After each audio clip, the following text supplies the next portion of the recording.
Assalamualaikum warahmatullahi wabarakatuh. Jumpa kembali bersama Sang Hyang Cipta Rasa yang akan mempersembahkan kisah-kisah mistis menarik untuk menghibur teman-teman semua dimanapun berada. Sebelum ke cerita, terlebih dahulu kami ucapkan terima kasih yang sebanyak-banyaknya kepada teman-teman yang telah bergabung di channel ini. Dan bagi yang belum bergabung, silakan mampir dan berikan dukungannya dengan cara subscribe, like, komen, dan share ke teman-teman lainnya agar channel ini semakin berkembang. Dan jangan lupa aktifkan tombol loncengnya agar teman-teman tak ketinggalan cerita dari setiap video terbaru yang kami upload. Untuk menjaga privasi dalam cerita ini, nama tokoh dan tempat kejadian telah kami samarkan. Apabila ada kesamaan cerita, nama tokoh dan tempat kejadian mungkin hanya kebetulan saja.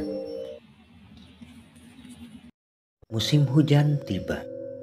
Suatu keberkahan buat Tono di musim penghujan tersebut. Sebab di musim hujan banyak terdapat jamur-jamur yang tumbuh entah di kebun, di ladang, ataupun di tengah rimbunnya semak belukar. Pemuda berumur 20 tahun itu segera bergegas menelusuri kebun-kebun warga. Sesekali ia berpapasan dengan orang-orang yang bertujuan sama dengan dirinya. Waktu masih menunjukkan pukul 6 pagi. Beberapa jamur selebar mangkuk telah ia dapatkan, lalu menyusunnya dalam tali bambu. Saking semangatnya mencari jamur, tak terasa langkahnya malah menuju pada sebuah rumah yang kosong tanpa penghuni. Ia pun baru tersadar ketika langkahnya berhenti tepat di depan bangunan tersebut.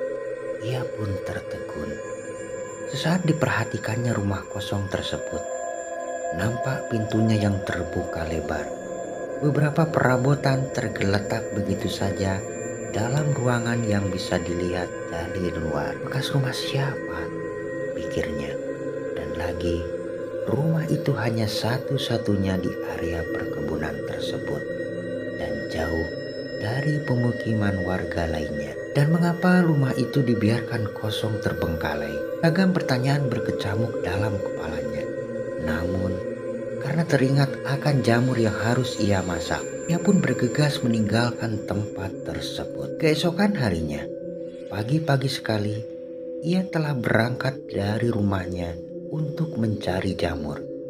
Seperti biasa, ia selalu berpapasan dengan orang-orang yang bertujuan sama. Tak terasa, jamur sudah banyak ia dapatkan pagi itu. Kali ini ia berniat ke lokasi rumah kosong kemarin. Rupanya ia masih penasaran dengan keberadaan rumah kosong di area perkebunan yang hanya satu-satunya berada di area tersebut. Langkah demi langkah semakin mendekati area rumah kosong. Namun begitu sampai di lokasi, ia pun tertegun. Sebab rumah kosong yang ia lihat kemarin telah tak nampak lagi. Dan yang nampak di hadapannya adalah sebuah rumah yang cukup bagus. Dan di samping rumah itu ada seorang gadis sedang menyapu, membersihkan daun-daun yang berserakan. Rupanya sang gadis tahu jika ada seorang tamu yang datang dan sedang memperhatikannya. Ia pun menoleh ke arah Tono dan tersenyum. Tono semakin tertegun dan terpesona dengan kecantikan sosok gadis itu. Si gadis melambaikan tangannya agar mendekat dan mempersilahkan Tono untuk masuk ke rumahnya. Sebagai seorang pemuda, ia pun tak menyia-nyiakan kesempatan tersebut. Lalu ia masuk ke dalam rumah gadis tersebut. Tanpa disadari Tono, sepasang mata mengintip dari balik pepohonan tak jauh dari rumah tersebut. Sepasang mata itu milik Mang Yana, tetangga rumah Tono.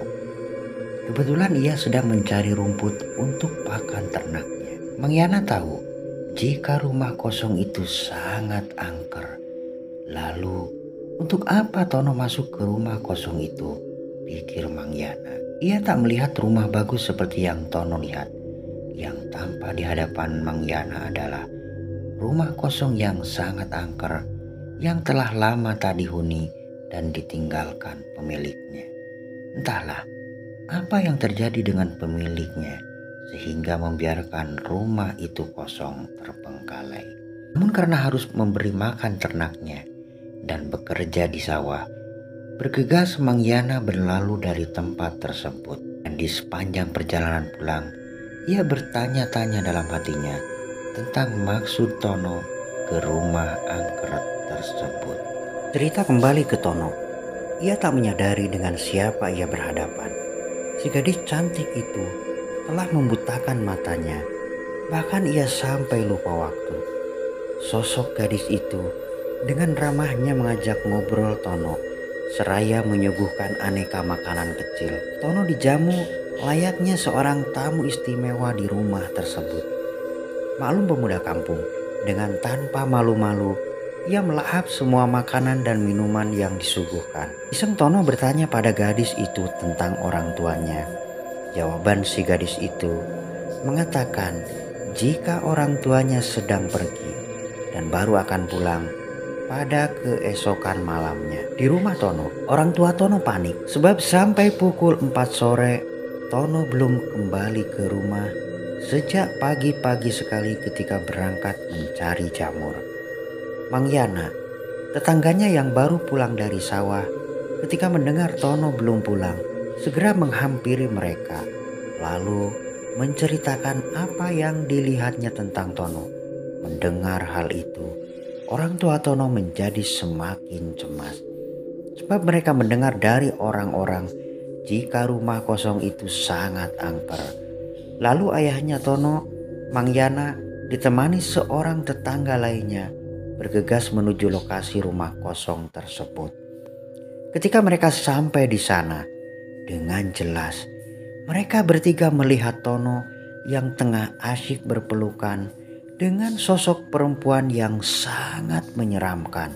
Astagfirullah. Lalu mereka berteriak-teriak serempak memanggil Tono. Ton, Ton, Ton. Tono yang dibutakan penglihatannya oleh makhluk tersebut masih melihat jika ia tengah memeluk gadis cantik yang sangat harum dengan aroma bunga kenanga. Dan ketika mendengar orang yang memanggil, ia pun segera melepaskan pelukan pada gadis cantik tersebut seraya menoleh ke asal suara. Lihat ayahnya dan dua orang lainnya tengah berdiri di luar rumah sambil memanggil-manggil dirinya. Namun ketika menoleh kembali ke sosok gadis yang tadi dipeluknya, sosok gadis itu telah berubah menjadi sosok nenek-nenek yang sangat menyeramkan dengan suara tawanya yang cekikikan. Sontak saja ia pun berlari menghampiri ayahnya dan seketika ia pun pingsan. Tono tersadar ketika ia telah berada di rumahnya. Di sampingnya terlihat orang-orang berkerumun. Di dekat kepalanya terlihat Pak Ustadz sedang membaca-baca doa seraya mengusap-ngusap kepalanya. Setelah itu Pak Ustadz meniup perut Yono. Seketika ia merasakan mual yang teramat sangat.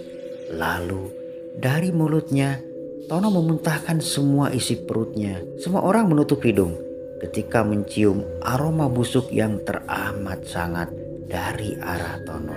Terlihat oleh mereka semua binatang-binatang yang tak layak makan keluar dari mulut Yono.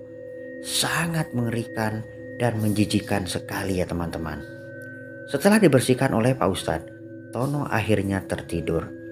Menurut cerita dari orang-orang sekitar, jika rumah kosong itu dihuni oleh sosok nenek-nenek yang mengerikan dan sering menyamar sebagai seorang gadis yang menggoda para pemuda setempat. Dan sampai saat ini, rumah itu dibiarkan kosong tak berpenghuni. Nah teman-teman, sampai di sini ceritanya. Semoga dapat menghibur kalian semua dimanapun berada. Terima kasih bagi teman-teman yang telah menonton dan mendengarkan ceritanya. Mohon maaf apabila ada salah-salah kata. Sampai jumpa di kisah mistis selanjutnya hanya di Sang Hyang Cipta Rasa. Assalamualaikum warahmatullahi wabarakatuh.